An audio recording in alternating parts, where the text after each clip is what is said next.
আপনি তো মনে হয় রতনের আম্মা। হ্যাঁ, আমি রতনের মা।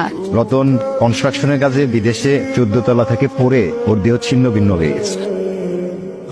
আমি বিশ্বাস করি না, আমার পোলা আমার জায়গা দেখতে পারে না।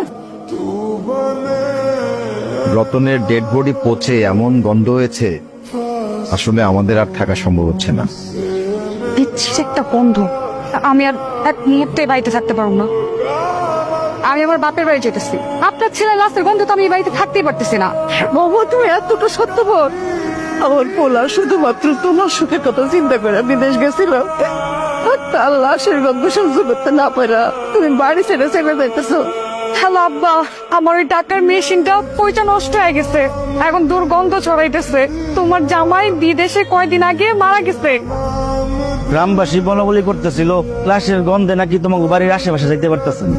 ওই পরির পাতা দিয়ে গোসল করায় দিন, শেষ গোসলটা। না না না না চাচি, আমি যেতে পারবো না। ওই পচা লাশের পাশে আমার যাওয়া সম্ভব না। আমার রতন তোর অসুখের কথা শুই না, বিদেশ থেকে তোর টাকা পাঠায় দিছে, হাতে এসব ভুলে গেলি। রতন ভাই যে আমার চিকিৎসার সময় যে টাকাটা দিয়েছিল, ওই টাকার খোটা দিতেছো তো, আমি ওই টাকার সুদে আসলে যা আসে সব টাকা তোমার ফেরত দিয়ে দিবি। আপনি আপনার মাইয়ারে নিয়ে পালায় যেতেছেন? পলায় যাবো না তো কি করবো?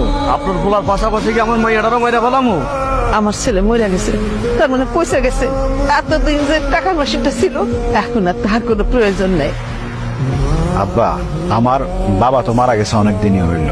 আপনাকে শ্বশুর না, আমি আমার নিজের বাবার মতোই সম্মান শ্রদ্ধা করি। সেই কথাগুলো আপনার মনে পড়ে বিয়াই সাহেব? আমার ছেলে আপনার ছেলে, আর আজকে আমার ছেলের লাশের গন্ধে আপনি আপনার মায়ের নিয়ে বাড়ি ছেড়ে চলে যেতেছেন। সেদিনের কথাগুলো আপনাকে বইলা ফেলাইছি, আশা করি কথাটা বুঝতে পারছেন। চল দে মা, চল।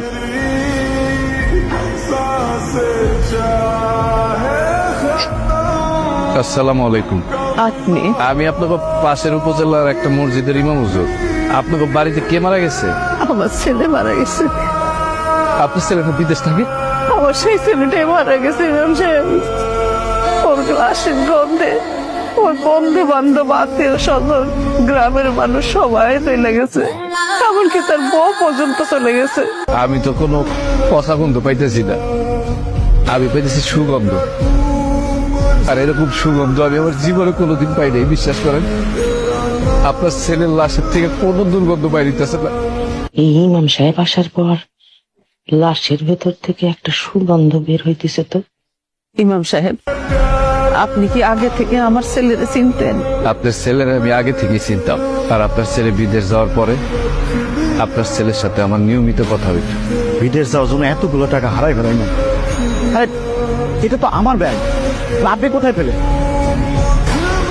আমি জেলা শহর থেকে আসার সময় বাসে বা কোথায় রেখে এসছি আমি নিজেই ভুলে গেছি। মানে ব্যাগটা হারাই গেছিল। আপনার কাছে ব্যাগটা আমার? জি, এটা আপনারই ব্যাগ। তবে ব্যাগের ভিতরে যে পাসপোর্ট আর ভোটার আইডি কার্ড ছিল, সেখান থেকে আপনার বাড়ির ঠিকানা নিয়ে তারপর আপনার বাড়ি খুঁজে বাইরে ফিরে চলে আসছে। আপনার টাকা আবার আপনি ফিরে পাইছেন। আপনার ছেলে বিদেশ যাওয়ার পরে আমার সাথে নিয়মিত যোগাযোগ রাখত, সবসময় আমার খোঁজ খবর নিত। একদিন আমি আমার ছেলে মেরে পেট পুরায় খাওয়াইতে পারতাম না। আপনার ছেলে কি করতো জানেন? প্রত্যেক মাসে মাসে আমার টাকা পাঠাইত। আমি নিতে চাইতাম না, কিন্তু আমার কইতো এটা আমার ভাতিজা আর ভাতিজির জন্য, আপনি না করতে পারবেন না। এখন আমি আমার ছেলে মেয়ে সংসার নিয়ে অনেক ভালো আছি। তো সব সময় ফোন করে আবার খোঁজ খবর নিত, আমার পরিবারের খোঁজ খবর নিত। কিন্তু হঠাৎ করে সে কয়েকদিন ধরে আমার ফোন দিতেছিল না। তখন আমি তার নাম্বারে ফোন দিলাম, দেখি মোবাইল বন্ধ। তখনই আমার মনের ভিতরে জানি কেমন লাগতেছিল, তাই আমি দৌড়ায় চলে আসলাম খোঁজ নিতে। আইসা দেখি আমার মন কিন্তু বলতেছিল কোনো না কোনো মানুষ আমার ছেলেরে দাফন করার জন্য আসবে। আপনি আইছেন আমার পোলারে শেষ গোসল করানোর জন্য।